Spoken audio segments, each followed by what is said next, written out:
Madam, এত বড় ঘরের মেয়ে হয়ে ভাঙারি কেন ঢোকাচ্ছে? আমি দেখতে চাই গরিব মানুষরা কিভাবে জীবন যাপন করে। আরে ওইদিকে একটা বোতল পড়ে আছে। আরে এটা ছাড়ো, প্রথমে আমি দেখেছি।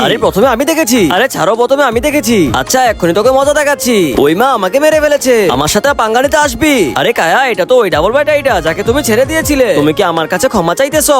কোনো লাভ নেই, আমি আর তোমার জীবনে ফিরে আসছি না। আরে ডাইনি বুড়ি, পালা এখান থেকে। তোর থেকেও সুন্দর আমার গার্লফ্রেন্ড আছে। আচ্ছা তাহলে তো আমিও দেখতে চাই। কালকে পার্টি আছে, তোমার গার্লফ্রেন্ডকে নিয়ে আসতে ভুলে যেও না। ওরে বাবা, এখন এত তাড়াতাড়ি আমি গার্লফ্রেন্ড কোথায় পাবো? আচ্ছা শুনুন, আপনার সাথে আমার কথা আছে। এই বোতল আমি তোমাকে দেবো না, এই সবগুলো বোতল আমার। একদিনের জন্য আমার গার্লফ্রেন্ড হয়ে যাও, এই সবগুলো তোমাকে দিয়ে দেবো। কত লেট হয়ে গেল, ডাবল ব্যাটারি মনে হয় আর আসবে না। আমার তো মনে হয় ভয় পেয়ে কোথাও পালিয়ে গেছে।